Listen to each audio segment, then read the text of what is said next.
Students, अब अपना अगला टॉपिक देखते हैं। फैक्टर्स जो क्वांटिटी डिमांडेड को इफेक्ट करें। तो डिमांड चैप्टर की स्टार्टिंग में ही आता है ये पॉइंट।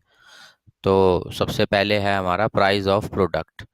तो ये तो खैर बड़ी आम बात है, सबको ऑलमोस्ट पता ही है कि जैसे जैसे प्राइस बढ़ता रहेगा तो जो हम लोग खरीदते हैं, क्वांटिटी डिमांड करेंगे, वो कम करेंगे। और रिवर्स भी है, यानी अगर प्राइस कम होगा तो हम क्वांटिटी डिमांडेड उस प्रोडक्ट की ज़्यादा कर देंगे। तो डायरेक्ट था। और इसी को अब हम अपना ग्राफ से और एक टेबल के थ्रू, शेड्यूल के थ्रू भी समझा सकते हैं। जैसे कि यहाँ पर हम ग्राफ देखें, या उससे पहले इस टेबल को देखें कि प्राइस हो गया 30 से 50, प्राइस बढ़ गया तो कंज्यूमर ने अपनी क्वांटिटी 200 से कम करके 120 कर दी। अब अगर हम इसको ग्राफ पे दिखाएं, यानी पहले जो हमारी ओरिजिनल पोजीशन थी वो हमने डार्क लाइन से बना रखी है। यहाँ ये 30 पे क्वांटिटी थी 200, तो एक पॉइंट आ गया ए। फिर जब प्राइस हो गया 50, क्वांटिटी कम हो गई 120, तो प्राइस हो गया 50, क्वांटिटी होगी 120, पॉइंट आ गया बी। तो अगर हम इन दोनों को ज्वाइन करते हैं तो ये एक हमारा डिमांड कर्व आ जाता है। और हमने जो अभी यहाँ पर दिखाना है कि हम ए से बी पर आ गए, यानी प्राइस बढ़ने से जो क्वांटिटी डिमांडेड थी यहाँ ये कम हो गई। इस एक्सिस पे हमने प्राइस लिया और इधर एक्स पर क्वांटिटी।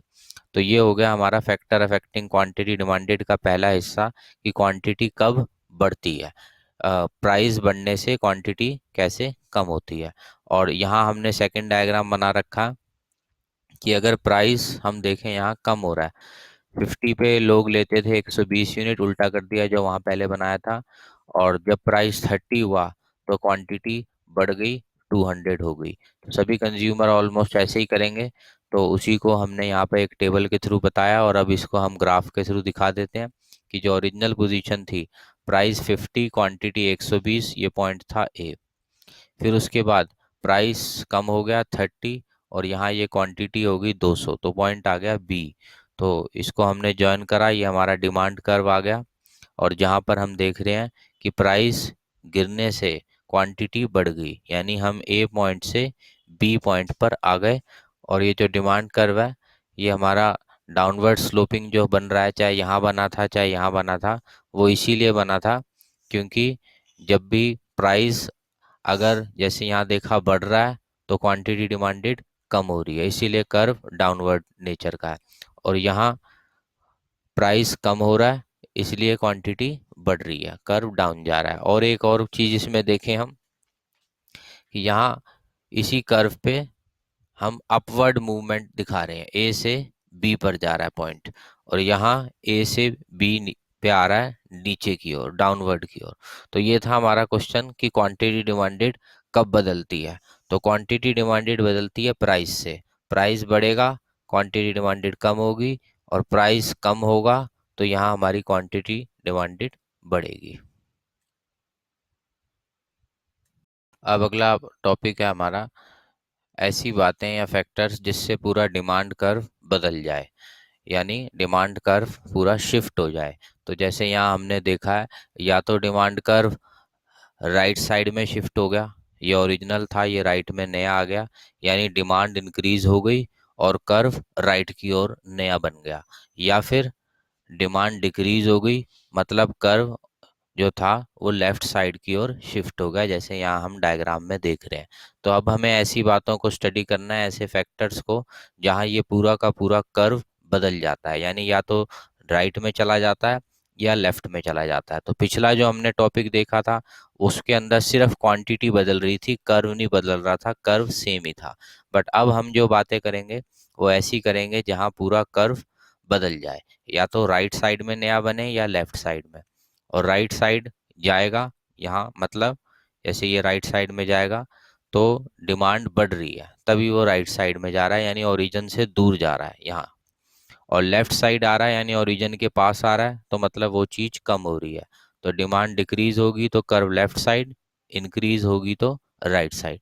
तो किन किन बातों पे ये डिपेंड करता है, ये अब हम स्टडी करते हैं। जैसे फर्स्ट, इनकम ऑफ कंज्यूमर।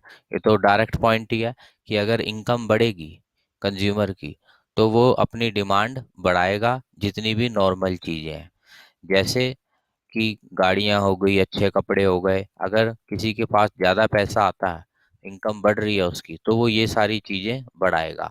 पर एक बात है कि अगर इनकम बढ़ेगी तो जो थोड़े इन्फीरियर आइटम्स हैं या जिन्हें हम थोड़े हल्के आइटम्स बोलें, वो इनकम बढ़ने पर हम कम कर देंगे। जैसे एक बंदे की इनकम अगर बढ़ रही है, पहले वो साइकिल चलाता था, अब उसकी इनकम अच्छी बढ़ गई, तो ये नहीं है कि वो और साइकिलें लेगा, वो फिर अच्छी चीज़ों पे आ जाएगा, जैसे टू व्हीलर ले लेगा। पर साइकिल जैसी चीज़ों को वो इनकम बढ़ने पे कम कर देगा। ऐसे ही हम बाजरा का एग्जांपल दे सकते हैं कि गरीब लोग बाजरा खाना खाते हैं, बाजरे की रोटी खाते हैं, क्योंकि वो सस्ता आइटम है, पर जिसको हम हमारी लैंग्वेज में बोलते हैं इन्फीरियर गुड। पर जब इनकम बढ़ जाएगी तो वो नॉर्मल चीज़ें जो अच्छी हैं वो बढ़ाएगा, और जो इन्फीरियर आइटम है जैसे बाजरा वगैरह, ये सब कम करेगा। तो यहाँ हमने देखा कि इनकम बढ़ने से अच्छी चीज़ों की तो डिमांड बढ़ेगी, और जो थोड़ी घटिया आइटम्स हैं, इन्फीरियर आइटम्स हैं, उनकी डिमांड उल्टा कम हो जाएगी। अब अगला देखते हैं हम, टेस्ट एंड प्रेफरेंस। तो ये भी डायरेक्ट ही है कि अगर किसी कंज्यूमर को किसी चीज़ का ज़्यादा टेस्ट लग जाएगा या वो उसको ज़्यादा प्रेफरेंस देगा, तो उसकी डिमांड वो बढ़ाएगा। और रिवर्स भी है कि जिसका टेस्ट ख़त्म हो जाएगा तो उसकी हम लोग डिमांड कम कर देंगे।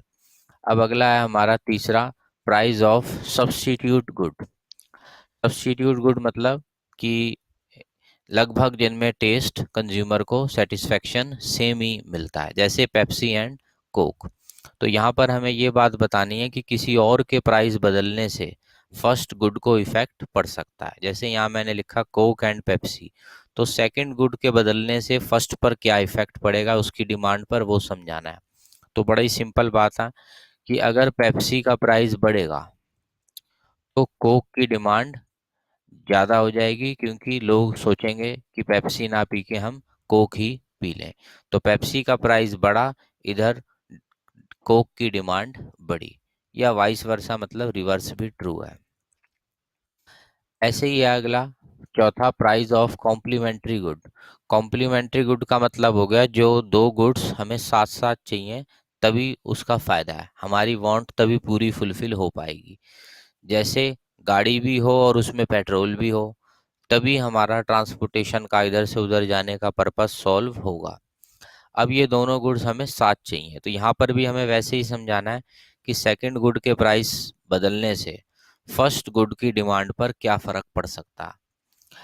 अब कार का अगर हम प्राइस सस्ता करें, देखें कि भाई कार अगर सस्ती हो रही है तो लोग कार तो लेंगे ही लेंगे ज़्यादा, पर इस चक्कर में पेट्रोल की भी डिमांड बढ़ जाएगी। तो हमने देखा प्राइस सेकंड के बदलने से फर्स्ट गुड पर भी इफेक्ट आ रहा है। एक बात का ध्यान रखना है कि जब भी हमें कहा जाता है डिमांड के फैक्टर बताओ, डिमांड कर्व बदल जाए, राइट जाए, लेफ्ट जाए, तो जो प्राइस ऑफ फर्स्ट प्रोडक्ट है वो नहीं चेंज करना।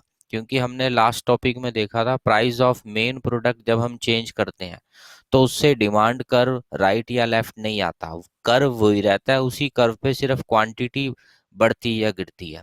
पर अभी हमें बोला गया है डिमांड के फैक्टर्स, मतलब डिमांड पूरी राइट जाए या लेफ्ट जाए, तो इसलिए हम price of first product change नहीं करेंगे। चाहे वो ये टॉपिक था हमारा कॉम्प्लीमेंट्री में भी मैंने सेकंड का चेंज करा, जैसे यहाँ मैंने कार का चेंज करा, फर्स्ट पेट्रोल सेकंड कार, और ऐसे ही इससे पिछले वाले टॉपिक में भी सब्स्टिट्यूट गुड के प्राइस में भी फर्स्ट का प्राइस नहीं चेंज करना, हमें सेकंड का चेंज करना है। तो मैंने यहाँ लिखा था कि पेप्सी का प्राइस चेंज इंक्रीज हुआ, कोक की डिमांड बढ़ी। ऐसे ही यहाँ बोला था कि कार का अगर प्राइस गिरेगा तो पेट्रोल की डिमांड भी बढ़ेगी, या रिवर्स भी लिख सकते हैं, कार का रेट अगर बढ़ेगा तो कारें तो कम बिकेंगी बिकेंगी, पर साथ साथ डिमांड ऑफ पेट्रोल भी कम हो जाएगा। तो प्राइस हमेशा सेकंड गुड का बदलना है, इफेक्ट हमेशा फर्स्ट गुड की डिमांड पे देना है। अगला फिफ्थ है एक्सपेक्टेशन। अगर हमें लगता है कंज्यूमर को कि आगे चल के प्राइस बढ़ने वाला है, तो एट प्रेजेंट ही डिमांड बढ़ जाएगी। और रिवर्स भी है कि आगे चल के अगर हमें लगता है रेट गिरने वाले हैं तो हम तभी ले लेंगे, आज की डिमांड कम हो जाएगी। तो हमने इन सारे फैक्टर्स में देखा जो डिमांड के फैक्टर्स थे कि प्राइस ऑफ जो मेन प्रोडक्ट है, फर्स्ट प्रोडक्ट है, वो नहीं बदला, बाकी चीज़ें बदली, जिसके कारण से या तो डिमांड कभी इंक्रीज हुई या कभी डिक्रीज हुई। और जब भी डिमांड इंक्रीज होगी तो डायग्राम शिफ्ट होके राइट में चला जाएगा, डिक्रीज होगी तो डायग्राम शिफ्ट होके लेफ्ट में चला जाएगा।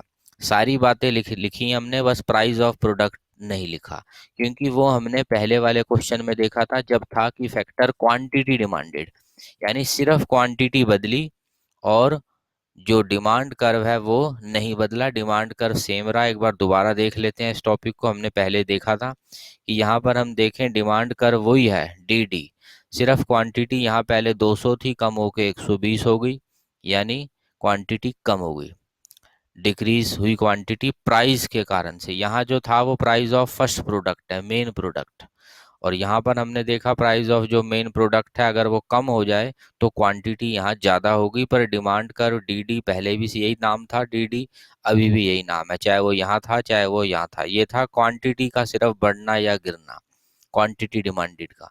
और जो यहाँ हमने सारे फैक्टर्स देखे थे, प्राइस के ऑफ फर्स्ट प्रोडक्ट या मेन प्रोडक्ट को नहीं देखना, बाकी सारी बातों से डिमांड का पूरा ही बदल जाता है, या तो डिमांड इंक्रीज होकर राइट चला जाता है या यहाँ डिमांड डिक्रीज होके देखा हमने लेफ्ट चला जाता है। तो ये भी एक इम्पॉर्टेंट क्वेश्चन था फैक्टर्स हमारे डिमांड टॉपिक के।